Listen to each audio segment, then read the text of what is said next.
Hello दोस्तों, नमस्कार। अभी की सबसे बड़ी खबर आ रही है, जहां पर दक्षिण चीन सागर में भारत अमेरिका के प्लान से छाती पीट रहा है अब चाइना। मोदी सरकार ने दे दिया उसी की भाषा में करारा जवाब। जी हां दोस्तों, सबसे बड़ी और एक्सक्लूसिव खबर आपको अपने चैनल पर बताएंगे और इसी बीच बताएंगे जहां एक पाकिस्तानी शख्स ने कहा भारत में मुसलमान राष्ट्रपति सीएम तक बन जाता है, अगर ये जुल्म है तो ऐसा यहाँ हिंदुओं के साथ भी करो। बताएंगे दोस्तों क्या है इस खबर का मतलब और साथ ही साथ आपको बताएंगे जहां पाकिस्तानियों ने जमकर प्रधानमंत्री नरेंद्र मोदी जी की तारीफ करते हुए कहा है आई लव यू मोदी साहब। साथ ही साथ आपको बताएंगे जहां भारत में होने वाली एससीओ बैठक में चीनी राष्ट्रपति शी जिनपिंग शामिल होंगे या नहीं। ड्रैगन देश ने की आधिकारिक घोषणा और साथ ही साथ आपको बताएंगे जहां पर क्या राम मंदिर और कश्मीर की तरह यूसीसी के लिए भी फिक्स हो गई है 5 अगस्त की तारीख। बताएंगे यूनिफॉर्म सिविल कोड को लेकर सबसे बड़ी घोषणा की सबसे बड़ी खबर। तो दोस्तों सारी जानकारी आपको बताने वाले हैं एक एक करके, तो बने रहेगा वीडियो के अंत तक। और अभी खबरों में आगे बढ़ने से पहले हमेशा की तरह अपने भारत देश का, भारतीय सेनाओं के और भारत के अखंडता और संप्रभुता का दिल से समर्थन करते हैं तो वीडियो को भी कर दीजिए लाइक, चैनल को कर दीजिए सब्सक्राइब, बेल आइकन दबाइए, साथ ही कमेंट बॉक्स में लिख दीजिएगा जय हिंद। जी हाँ, तो चलते हैं पहली और सबसे बड़ी खबर की तरफ, जहाँ दक्षिण चीन सागर में भारत यूएस के प्लान से छाती पीट रहा है चाइना। मोदी सरकार ने दे दिया उसी की भाषा में करारा जवाब। जी हाँ, प्रधानमंत्री नरेंद्र मोदी जी की पिछले हफ्ते हुई अमेरिका दौरे को लेकर चीन अभी तक भड़का हुआ है और चीनी कम्युनिस्ट पार्टी का मुखपत्र ग्लोबल टाइम्स लगातार भड़ास निकाल रहा है। पिछले 10 दिनों में चीनी अखबार दर्जन भर लेख लिख चुका है जिसमें अलग अलग तरह से भारत को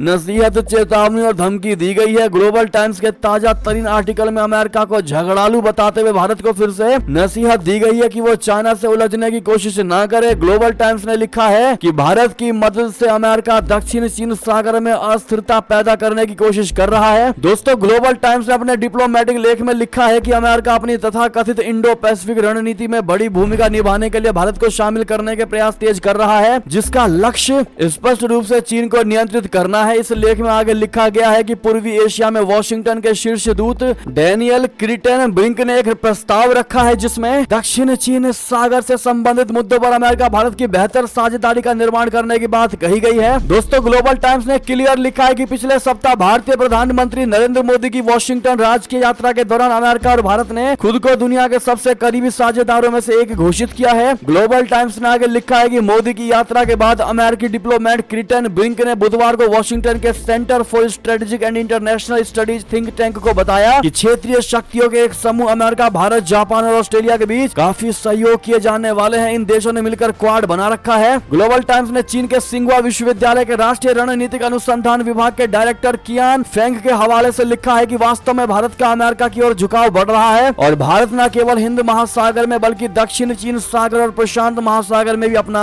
प्रभाव और कदम बढ़ा रहा है। यानी चाइना ने खुले तौर पर मान लिया है कि दक्षिण चीन सागर में भारत दाखिल हो चुका है, जिससे वो हमेशा से इनकार करता रहा है। ग्लोबल टाइम्स ने चिंता जताते हुए लिखा है कि भारत की नौसेना ने बुधवार को कहा है कि वो वियतनाम को गिफ्ट के रूप में एक सक्रिय ड्यूटी मिसाइल कार्वेट भेज रही है जो किसी भी देश को दिया गया पहला युद्ध पोत है। ग्लोबल टाइम्स ने चीन के डिफेंस एक्सपर्ट सांग के हवाले से चेतावनी दी है कि दक्षिण चीन सागर के पास स्थित देशों को हथियार प्रणाली बेचने के भारत के हालिया कदम एक परेशान करने वाली प्रवृत्ति है और इस क्षेत्र में नए जोखिम ला रहे हैं। पिछले साल भारत ने फिलीपींस को ब्रह्मोस सुपरसोनिक क्रूज मिसाइल की बिक्री की थी और वियतनाम को ब्रह्मोस मिसाइलों की 3 से 5 इकाइयां सौंपी थी, जो कि चिंताजनक है, ऐसा चाइना का कहना है। दोस्तों बहरहाल अगर आप भी मानते हैं कि दक्षिण चीन सागर, जिसको चाइना अपना पूरा हिस्सा बताता है क्योंकि चाइना को पता है कि यही एकमात्र समुद्र का हिस्सा है जहां पर लाखों डीलें होती हैं, लाखों व्यापार होते हैं, हजारों से ज्यादा संख्या में व्यापार वाले जहाज रवाना होते हैं और यही वो क्षेत्र है जहां पर अच्छी खासी कमाई भी हो सकती है और अच्छी खासी वर्चस्व भी बढ़ाया जा सकता है। और अब वो स्थिति है दोस्तों कि भारत ने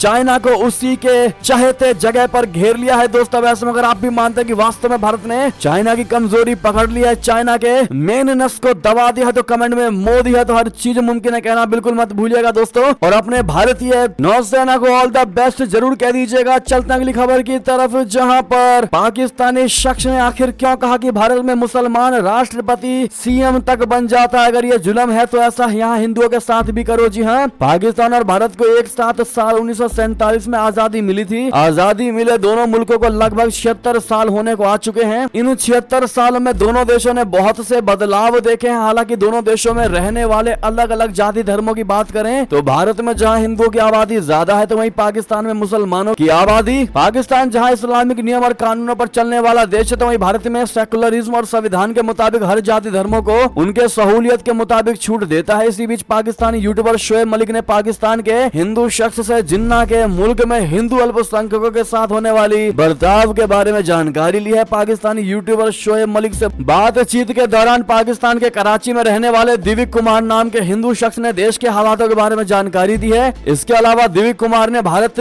में मुस्लिम अल्पसंख्यकों की तुलना करते हुए पाकिस्तान में रहने वाले हिंदू अल्पसंख्यकों के बारे में तुलना करते हुए जिक्र किया। पाकिस्तानी यूट्यूबर ने एक सवाल करते हुए हिंदू शख्स से पूछा कि आखिरकार हिंदू की स्थिति इतनी खराब क्यों है। इस पर जवाब देते हुए दिव्य ने कहा कि काफी हिंदुओं से उनकी जमीन छीन ली जाती है। शख्स ने आगे कहा कि बड़े शहरों में रहने वाले हिंदुओं को टॉर्चर किया जाता है, हिंदुओं को नौकरी नहीं मिलती है। उन्होंने ये भी कहा कि भारत के मुकाबले हम पाकिस्तान में एक अल्पसंख्यक के तौर पर डरे हुए होते हैं, वहीं भारत में हर किसी के लिए बराबर के मौके हैं, चाहे वो हिंदू हो या मुसलमान। लेकिन पाकिस्तान में ऐसा कुछ भी नहीं है। बहुत से लोग कहते हैं कि भारत में संख्या मुसलमानों के साथ जुल्म होता है, लेकिन वहाँ के मुसलमान राष्ट्रपति सीएम तक बन जाता है। अगर ये जुल्म है तो ऐसा यहाँ रहने वाले हिंदुओं के साथ भी करो। जी हाँ दोस्तों, साथ ही साथ इतना ही नहीं दोस्तों, ईद पर बधाई देते हुए इस पाकिस्तानी शख्स ने कहा कि आई लव यू मोदी साहब, आपको जो इज्जत अल्लाह दे रहा है वो कोई भी नहीं छीन सकता। जी हाँ, एक और वीडियो वायरल हो रहा है दोस्तों जिसमें एक पाकिस्तानी शख्स कहते हुए नजर आ रहा है कि I love you PM Modi साहब और फिर बकरीद की शुभकामनाएं भी देता है। आबिद अली नाम के पाकिस्तानी शख्स ने यूट्यूबर शोएब मलिक से बात करते हुए कैमरे के सामने कहा कि आज पूरी दुनिया पीएम मोदी जी से मोहब्बत करती है, हमें हिंदुओं की इज्जत करनी चाहिए। पाकिस्तानी यूट्यूबर ने पीएम मोदी के इजिप्ट में मिले सबसे बड़े पुरस्कार पर बात की तो शख्स ने कहा कि इस वक्त पीएम मोदी हर बॉल पर छक्का मार रहे हैं, सब उनसे मोहब्बत करते हैं। दुनिया में जितने भी इस्लामिक देश है मोदी को अवार्ड दे रहे हैं। यूएई, सऊदी अरबिया जैसे 6 इस्लामिक देशों ने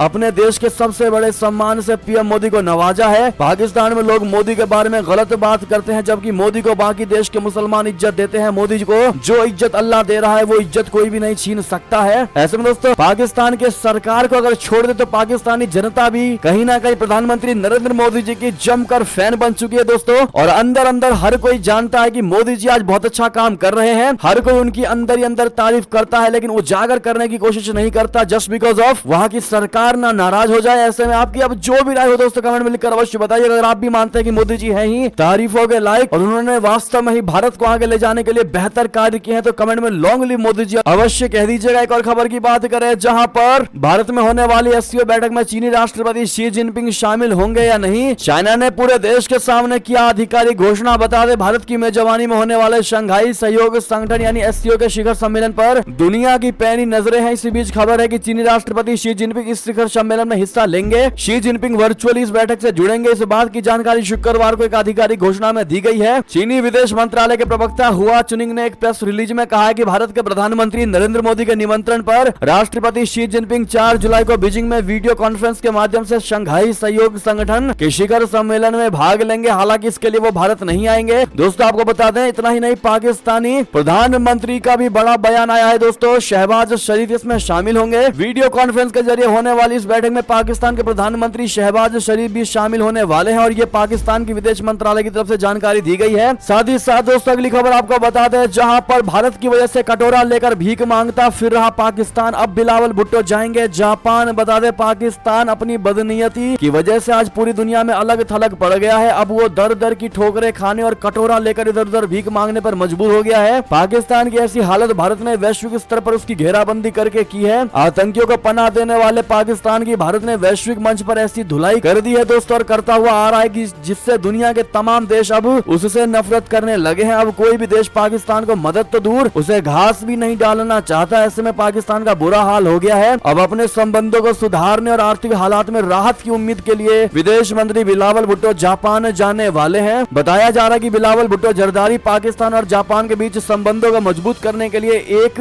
से 4 जुलाई तक जापान की यात्रा पर रहेंगे। जी हाँ दोस्तों, साथ ही साथ अगली खबर आपको बता दें जहां क्या राम मंदिर और कश्मीर की तरह यूसीसी के लिए भी फिक्स हो गई है 5 अगस्त की तारीख। आपको बता दें यूनिफॉर्म सिविल कोड यूसीसी को लेकर केंद्र सरकार संसद में बिल लाने की तैयारी में है। कहा यह जा रहा है कि सरकार संसद के आगामी मॉनसून सत्र में यूसीसी को लेकर बिल ला सकती है। प्रधानमंत्री नरेंद्र मोदी की ओर से भोपाल में दिए गए बयान के बाद चीजें उसी दिशा में तेजी से आगे बढ़ती हुई भी नजर आ रही है। लॉ कमीशन ने यूसीसी को लेकर आम नागरिकों की राय मांगी है। वहीं अब संसदीय स्थायी समिति ने भी यूसीसी को लेकर 3 जुलाई को बैठक बुला वाली है। कानून मंत्री अर्जुन राम मेघवाल पहले ही कह चुके हैं कि यूसीसी को लेकर 13 जुलाई तक इंतजार करना चाहिए। दोस्तों इतना ही नहीं, कपिल मिश्रा का सबसे बड़ा बयान आया है। 5 अगस्त और यूसीसी दोनों आने वाले हैं। जी हाँ, यूनिफॉर्म सिविल कोड पर भाजपा नेता कपिल मिश्रा ने बड़ा बयान दिया है। उन्होंने कहा कि 5 अगस्त को सामान्य नागरिक संहिता यानी यूसीसी लाई जाएगी। कपिल मिश्रा ने इससे पहले 5 अगस्त के दिन हुए बड़े फैसलों का भी जिक्र किया। कपिल मिश्रा ने कहा कि 5 अगस्त के दिन ही जम्मू कश्मीर से अनुच्छेद 370 और आर्टिकल 35A को निष्प्रभावी किया गया था। इसके अलावा 5 अगस्त के ही दिन उत्तर प्रदेश के अयोध्या में राम मंदिर का निर्माण भी साफ हुआ था। इस पर दोस्तों आपकी क्या राय होने वाली है, कमेंट में लिखकर अवश्य बताइएगा। लेकिन आपको बता दें कि इस चीज को लेकर कांग्रेस में भी भारी फूट की खबर है, जहां यूसीसी पर कांग्रेस में फूट। विक्रमादित्य सिंह ने किया समर्थन, जय श्री राम लिखते हुए दे दिया ये बयान। जी हाँ दोस्तों, ये ट्विटर अकाउंट से ट्वीट भी देख पा रहे होंगे, जहां पर एक तरफ कांग्रेस के आला नेता एक देश एक कानून को गलत बता रहे हैं, तो वहीं हिमाचल प्रदेश में मुख्यमंत्री सुखविंदर सिंह सुक्खू के नेतृत्व वाली सरकार में लोक निर्माण मंत्री विक्रमादित्य ने यूनिफॉर्म सिविल कोड को खुले तौर पर समर्थन दिया है। जी हाँ दोस्तों, ऐसे में अगर आप भी मानते हैं कि पूरा भारत अब ये चाहता है कि यूनिफॉर्म सिविल कोड लागू होना चाहिए, तो इस पर आपका क्या राय होगा दोस्तों? क्या पूरे देश में यूनिफॉर्म सिविल कोड लागू कर देना चाहिए? हाँ या ना में जवाब जरूर दीजिएगा। देखते हैं इस पर भारत की जनता की क्या राय है दोस्तों। आज कमेंट सेक्शन को भर दीजिएगा इसके बारे में कह करके।